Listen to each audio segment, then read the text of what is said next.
Hi guys! Welcome to my channel. I am that lazy witch and today I will be doing a tag video. So I just saw another YouTuber do this tag and I thought it would be fun to do it as well.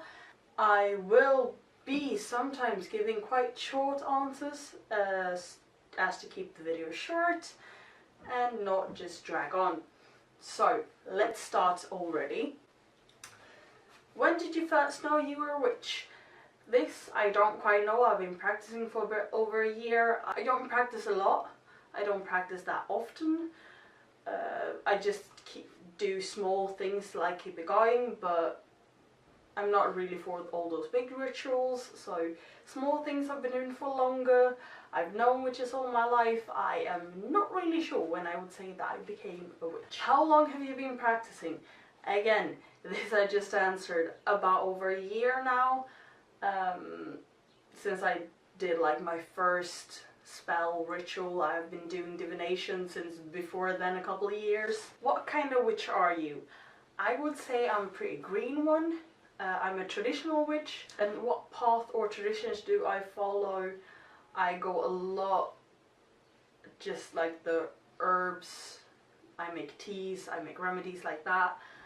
I do, if I should follow like any folklore-ish things, it would be Scandinavian, Scottish. And is my path devotional or secular? Secular. I don't believe in any deities.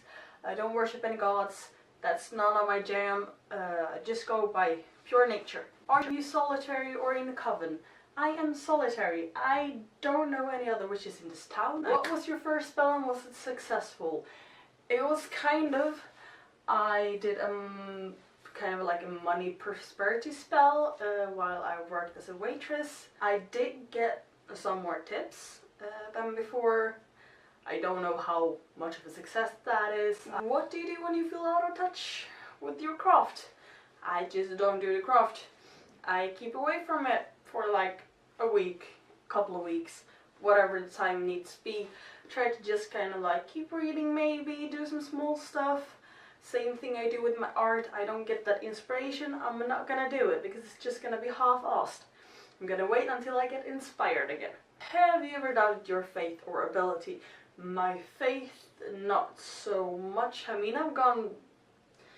I've read up on a lot of religions and I've just come to the conclusion that no, that's not for me. My ability, yes, I kind of strayed from like I can actually influence things to like everything pretty much just happens. What are some grounding techniques that you found that works for you? I tend to like to have my feet on the ground or as close to the ground or in the ground as possible. And what's your biggest pet peeve in the magical community? I have no problem with Wicca. I have a problem with the monopolizing of the magical market. Big quotation marks there.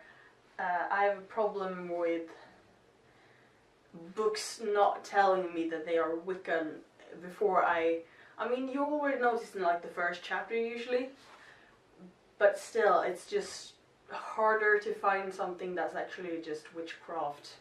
And not just Wiccan actually, like most of the witchcraft books I've seen are somewhat religion based. I don't like that.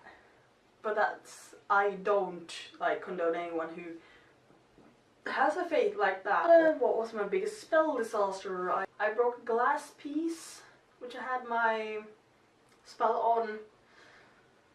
So my battery is about to die. How about we do this quickly? What's my view on black magic? Jesus Christ. How about magic don't have a color and depends on all what you do? Do you believe in those Wiccan laws? Do you believe in just pure karma? Do you believe in whatever, that things just happening to you and that's other people's choices, or that you had an effect? Either way, I don't really think there's white and black magic. There's like helpful magic and not so helpful magic. Is witchcraft an everyday thing or just for special occasion? different witchcraft for different occasions. There's always witchcraft in everyday things you do, but you can do some special rituals for ceremony or bigger events. Do I meditate? Sometimes I try to. I don't always succeed. Do I practice divination? I do. Tarot. Tessiography. Sometimes I have done it. Flames. Trying to. Don't know the name of it. Moon phases. Planetary correspondences. Day of the week. Are is it irrelevant or key? The moon I can follow, the days I'm not gonna follow because it's really bullshit how we put up a week, like, just historically and astronomically, days don't really exist. The moon, however, does. Hours, I don't even know their correspondence. Maybe I should look it up. So, spell language, do you keep it simple? Do you dress it up? Is it poetry? Is it silent? Focus. I do it silently. I am not a big speaker or a singer or whatever. Maybe I will hum. Nothing more than that. Do I keep a book of shadow or grimoire? Yes, I do. This is the book. It just closes with strap. It's really like full of fabric. Should have made it a sturdier one, but I didn't have one at the time. And it's tea-stained pages.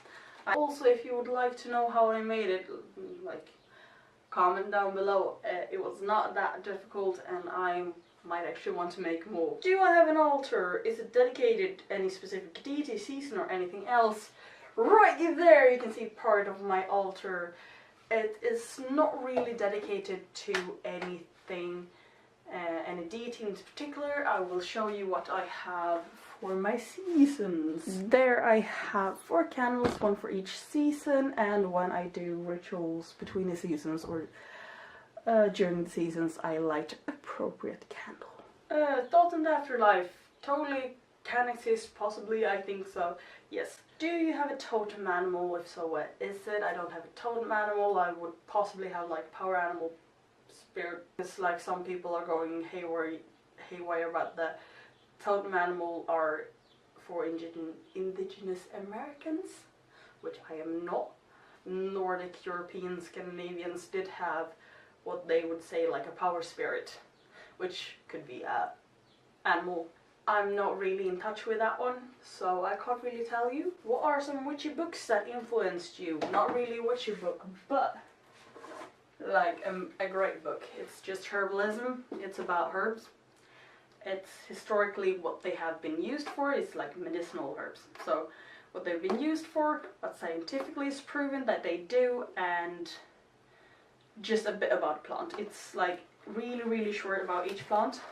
So you've got like multiple on each pages, and what parts you use of the plant, of course. Really good book. Like it. Tools, handmade only, natural materials only. I only need my will or anything goes. I usually buy like things I bought are like small cauldrons, stuff like that, which I can't make myself. My wand is not totally made by myself, but by my father and me. It's natural usually. I don't like plastic or stuff that's not really biodegradable. Do I have a magical name? No. My favorite seasons, spring. Not too warm, not too cold. Herb, sage, but not for the smudging effect, but for like, it's great for your stomach, for your digestion. If you're sick, it bumps up your appetite. You're not supposed to drink too much of it because it's toxic. You know, it's cooler. Symbol or sigil. This year I am rocking a sun sigil on my arm to sunbathe in tan. I'm gonna tan it into my arm and have a temporary tattoo. As my camera is about to die, I hope you like this video, this very rushed end, and hope to see you next time when I will be back with another video. I have no idea what that will be, but hopefully it will be good and entertaining. I will stay lazy and you do the same.